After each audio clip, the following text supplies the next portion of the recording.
And welcome into Getting Help from Uncle Sam. Well, the unusual legislative session is going on. Unusual because of COVID, and they've had to do things a little bit different. Actually, they took a break after a couple of weeks to make sure everything was in order. We heard that when we had Mac McCutcheon on. Today we have with us, used to be my representative, but still a good Mike Holmes, Elmore County. They divided the deal. What's your number now? Is it District 31. 31, okay. Yes. Okay. And that's from Redland Road west. Pretty much. Pretty much. And north almost to the county line all the way across. So Isn't that amazing? The heart of Elmore County, pretty much. So it's been an unusual session. I mean, basically from the standpoint that you're... It really has. Where are you sitting, by the way? Are you right now, in the gallery we will be rotating, but this last 2 weeks I sat in the gallery. Okay. And it was different. One of the things is a lot quieter.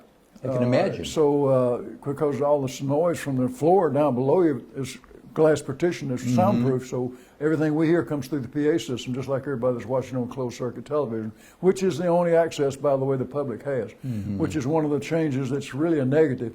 We don't have the transparency that we should have for these sessions. Right. That's part of the design, is that people are supposed to be able to not participate, but at least be privy to what's going on in that body.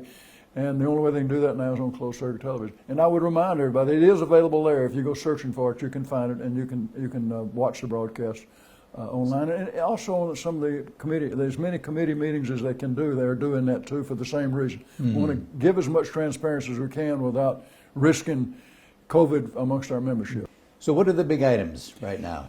Oh, a lot of the big items are behind us already, and I Good. hope everybody's been reading about this in the paper, since we don't have as much transparency for them to be there. But we had a lot of loose ends with the CARES Act from the federal government, with a lot of questions about taxability, and we needed to pass legislation to be sure that all those funds that were poured into Alabama didn't get taxed to the individuals and our corporations. We had some liability issues that were of a problem for the health community. Health providers were really nervous, insurance companies as well, were really nervous about liability, that with the COVID breakthroughs, they could wind up with some huge liabilities through no fault of their own, and especially to a lot of frivolous lawsuits. So we had to pass legislation to take care of that and give everybody some comfort there, that they could go ahead and keep helping the population without risking everything through the liability court. So several issues like that. There were another 8 or 10 were minor adjustments we had to make here and there to be sure that we covered everybody and didn't penalize anybody that participated in the CARES Act and took some of that money.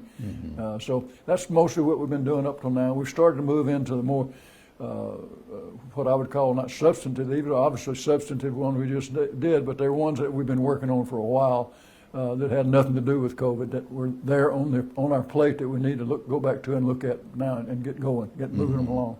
Yeah, so that's what we're going to do next week, hopefully. And basically what we found out is the fact that if a person owned a business, the good news in Alabama, we stayed open, pretty much. For all intents we and had some purposes. closed down right there on the front end. But, but then all of a sudden things kind of opened up. And then, if you went into a place of business and all of a sudden a couple of their employees had COVID, the big thing you guys did with that bill is I can't go back and say, okay, I went into your business and your employees gave me COVID, so you're responsible. So that what I applaud it, because we have to be able to take that kind of a stand. We do, absolutely.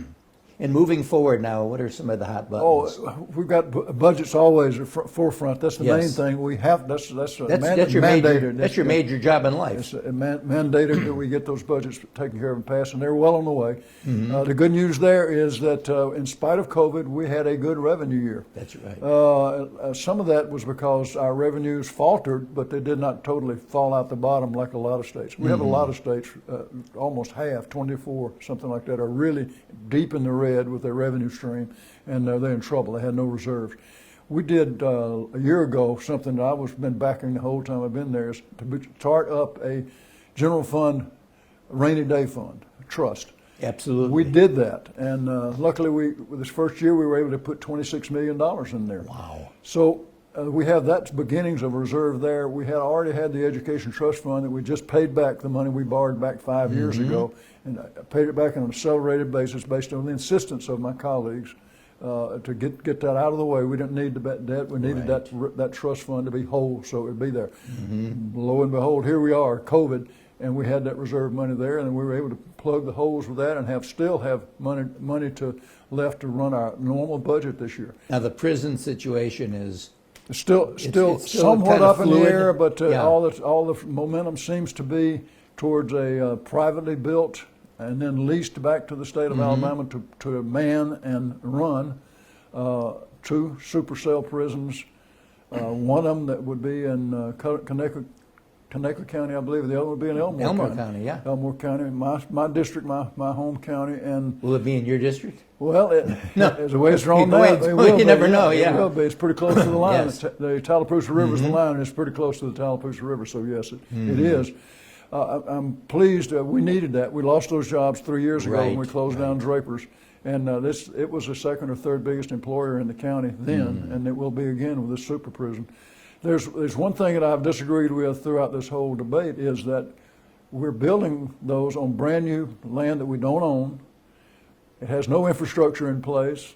We have no trained workforce, and we have some percentage, somewhere between 30 and 50% of the population does not want that prison there, and they're mounting a huge campaign with rallies and everything trying to block it to keep it from being built there. And that's going to go on. It's not going to stop. It's going to be a thorn. Who makes the final decision on that? Will The it be a governor's- the legislative? governor has approved. She's already signed. She signed contracts. It's a done deal, so to speak. The only thing we have left over is that it is our job to fund it. We have to fund the general fund budget that includes Department of Corrections. You know, whether there would be a rebellion in the legislature not to fund that because of all the fiscal irresponsibility, I have no idea whether that's actually in play or not. But there's a question. There's a lot of question, I can tell you, with my colleagues about this move. Seems to be fraught with issues that keep cropping up. Well, Mike, thank you for everything you do. You've been my representative, then you weren't my representative, but you've been a good friend and you always shoot straight, and that's wonderful, and that's the biggest thing you need in politics. I appreciate you saying that, Jack. Great. I always enjoy coming on your program. It's always a pleasure. Good. And just remember this, your representatives are there. The name means represent. That's all they represent is people. They don't represent trees and they don't represent roads. They represent you. See your legislator when they're out of session. It's the best time. And we'll be right back right after this.